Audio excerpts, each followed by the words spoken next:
प्यारे बच्चों, अस्सलाम वालेकुम। आज हम आबादी के आखिरी जो 3 पॉइंट्स है उसको हम पढ़ेंगे। सबसे पहले है आबादी में इजाफे की शरह। इजाफे की शरह मतलब आबादी में बढ़ोतरी। यहाँ पे फिर से हम देख रहे हैं कि 2 ग्राफ बने हुए हैं, एक है ब्राज़ील का और दूसरा है भारत का।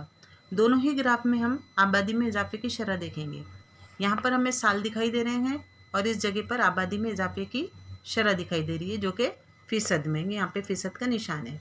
वैसे ही भारत में भी है। अब इस ग्राफ को देखकर ही हमें समझ में आ जाता है कि यहाँ पे ग्राफ जो है वो नीचे की तरफ जा रहा है, यानी ब्राज़ील में ग्राफ नीचे की तरफ है, जबकि भारत में हम देखेंगे तो भारत में ये ग्राफ कुछ सालों तक ऊपर है और उसके बाद थोड़ा सा नीचे हुआ है ना। अब ये जो टॉपिक है, ये टॉपिक से हमें समझ में आ गया कि ये आबादी से ताल्लुक़ रखने वाला है कि आबादी में इजाफे की शरह कहाँ पर कम हुई है और कहाँ पर थोड़ी सी कम हुई है या बढ़ते हुए कम हुई है। यहाँ पे क्वेश्चंस दिए हुए हैं कि ये तरसीम क्या ज़ाहिर करती है। तो हमें पता है कि ये जो तरसीम है ये भारत और ब्राज़ील में इजाफे की, आबादी में जो इजाफा है उसकी शरह को ज़ाहिर करती है। अगला सवाल यहाँ है कि इस तरसीम में तो ख़त नीचे जाता हुआ नज़र आ रहा है, ये क्यों कर। यहाँ पर जो दोनों भी तरसीम दी गई हैं, इन तरसीम को हम देख रहे हैं कि दोनों ही नीचे की तरफ जा रही हैं, है ना। तो ऐसा क्यों है। जवाब बताया गया है कि ये बात सही है, ख़त गरचे नीचे जा रहा है, लेकिन इसका मतलब ये नहीं है कि आबादी में कमी हो रही है। ये सिर्फ ये बता रहा है कि इजाफे की शरह पहले के 10 सालों के मुकाबले में कम है।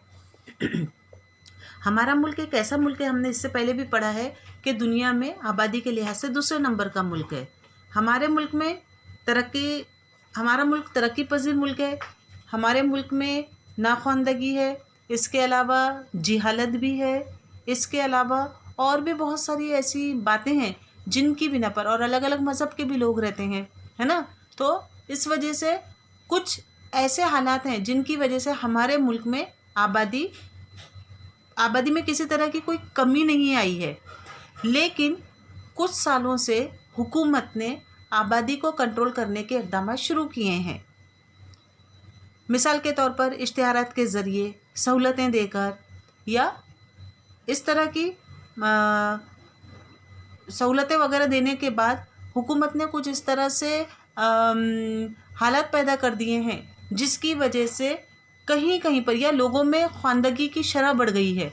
तो भारत में भी पहले के मुकाबले में धीरे धीरे, यहाँ देख रहे हैं हम कि पहले के मुकाबले में भारत में भी आबादी में कुछ हद तक कमी वाक़ई हुई है, मतलब शरह पैदाइश में कमी हुई है, लेकिन आबादी में इजाफे की शरह इसलिए कम नहीं हुई बड़े पैमाने पर, चाहे ब्राज़ील हो या भारत हो, क्योंकि शरह अमवात में भी कमी हुई है। पहले हम ये समझ लेंगे। अब यहाँ पर ये उसने जवाब दिया है कि आबादी में कमी हो रही है, लेकिन इजाफे की शरह पहले के 10 सालों के मुकाबले में कम है। तो इसका मतलब ये है कि ब्राज़ील की आबादी कम हो रही है। जवाब दिया गया है कि नहीं, इसका मतलब ये है कि आबादी में इजाफे की शरह कम है। ख़त का नीचे के सिमत जाता हुआ रुझान देखकर ये कहा जा सकता है कि मुस्तक़बिल करीब में ब्राज़ील की आबादी में इजाफा कम रफ्तार से होगा। अब देखो, आबादी में इजाफे की शरह क्यों बढ़ती है, क्योंकि शरह पैदाइश में कमी और शरह अमवात में भी कमी।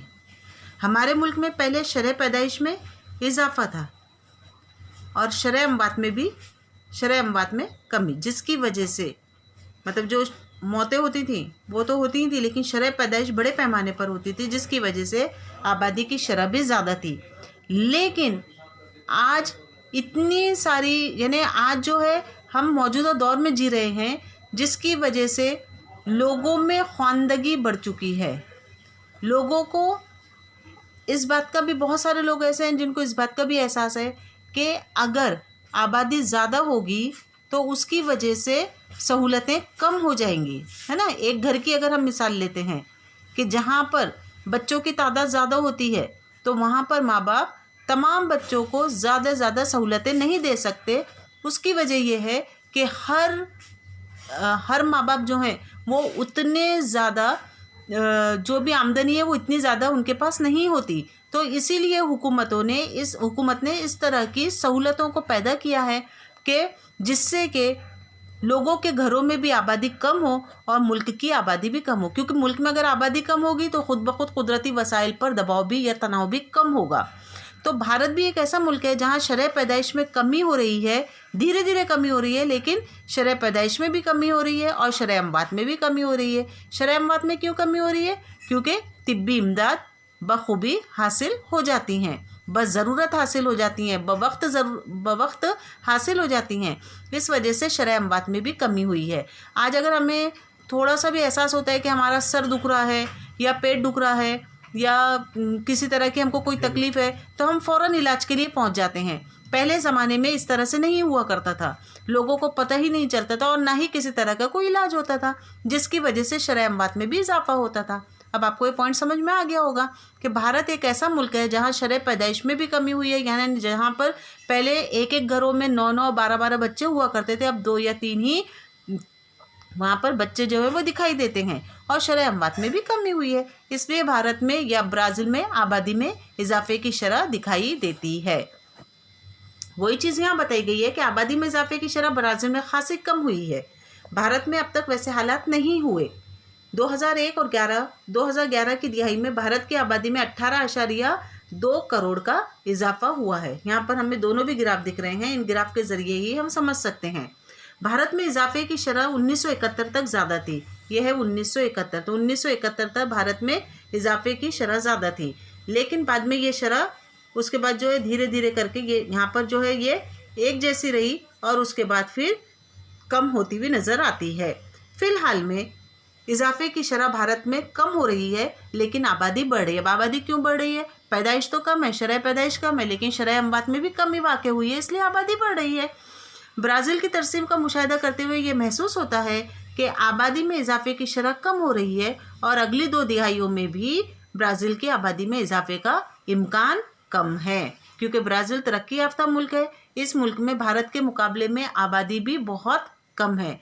साथ ही साथ जिस तरह हमारे यहाँ लोगों में बेदारी पैदा हुई है कि आबादी में कमी किस तरह से लाई जाए, वैसे ही ब्राज़ील एक तरक्की याफ्ता मुल्क होने की वजह से यहाँ पर इजाफे की जो शरह है आबादी की वो भी कम हो रही है। और ऐसा इस तरसीम के ज़रिए ये भी अंदाज़ा लगाया जा रहा है कि अगली 2 दिहाइयों में यानी अगले 20 सालों में आबादी की शरह में और भी कमी वाक़ होगी।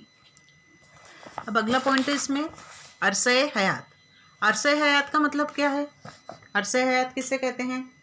यहाँ देखो इसका मतलब दिया हुआ है कि पैदा होने वाला फ़र्द औसतन कितने साल ज़िंदा रह सकता है। अरसे हयात, औसत अरसे हयात यानी पैदा होने वाला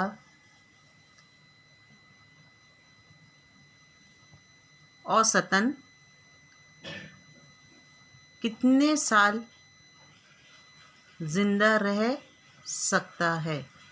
एक मुल्क में पैदा होने वाला शख्स कितने साल तक ज़िंदा रह सकता है, मतलब एक औसत निकाला जाता है, एक एवरेज निकाला जाता है, उससे उस मुल्क का अरसे औसत हयात निकाला जाता है। यहाँ पर भी हमें 2 ग्राफ दिख रहे हैं, एक ग्राफ ब्राज़ील का है और ये वाला ग्राफ जो है ये भारत का। यहाँ लिखा हुआ है औसत अरसे हयात, ये भारत का, यहाँ पे भी सन दिए हुए हैं। अब इस ग्राफ को देखकर ही हम अंदाज़ा लगा सकते हैं कि यहाँ पे हमें ब्राज़ील का दिख रहा है 1960 में 54, 1970 में यहाँ पे 59 हो गया था, 1980 में 62 हो गया था लोगों का अरसे हयात, और 2016 में 75 हो गया था। मतलब 54 से 75 पर पहुँच गए थे। वैसे ही अगर हम भारत को देखेंगे तो 1960 में हमारे यहाँ 41 दिखाई दे रहा है, फिर 48, 54, 58, 63, 67 और आखिरी में दिया हुआ है 68, यानी 2016 में भारत में औसत अरसे हयात 68 साल था। यहाँ पे दिया हुआ है कि औसत अरसे हयात में होने वाला इजाफा समाजी तरक्की की एक अहम अलामत है। जिस मुल्क की तरक्की होती है उस मुल्क का अंदाज़ा इस बात से भी लगाया जाता है कि वहाँ पर लोगों का औसत अरसे हयात कितना है, यानी लोग कितने साल तक औसतन जीते हैं। सेहत के ताल्लुक से सहूलियात में इजाफा होने, तिब्बी शोबे में तरक्की होने और हयाती नामेज़ ग़िज़ा की मुनासिब मकदार मैसर आने से अरसा हयात बढ़ जाता है। तरक्की पजीर ममालिक में अरसा हयात अभी तक कम है, लेकिन समाजी और इक़्तिसादी तरक्की के साथ साथ इसमें आहिस्ता आहिस्ता इजाफा हो रहा है। यहाँ पर हमारा मुल्क भी शामिल है तरक्की पजीर मुल्क में। हमारे यहाँ दीगर तरक्की याफ्ता ममालिक के मुकाबले में आज भी औसत अरसा हयात कम है, लेकिन क्योंकि हमारा मुल्क तरक्की पजीर मुल्क है, इसलिए हमारे मुल्क में अभी भी समाजी और इक़्तिसादी तरक्की हो रही है।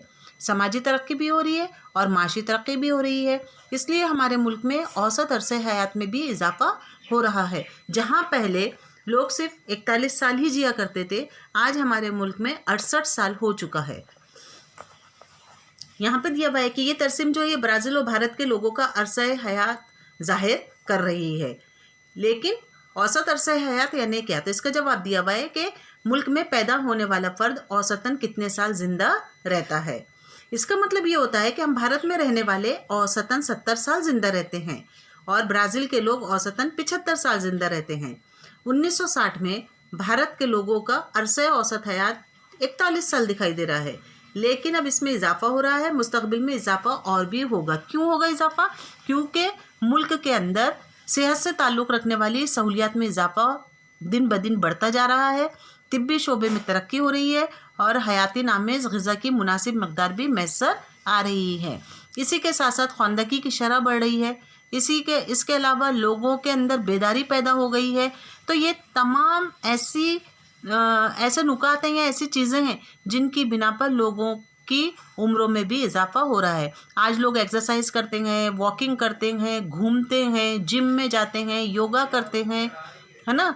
इसके अलावा और भी अपने खाने पीने पर ध्यान देते हैं, रोगनी चीज़ें नहीं खाते। तो ये सब जो है अरसे हयात बढ़ाने में मददगार साबित होते हैं। इसके आगे का हम नेक्स्ट वीडियो में देखेंगे।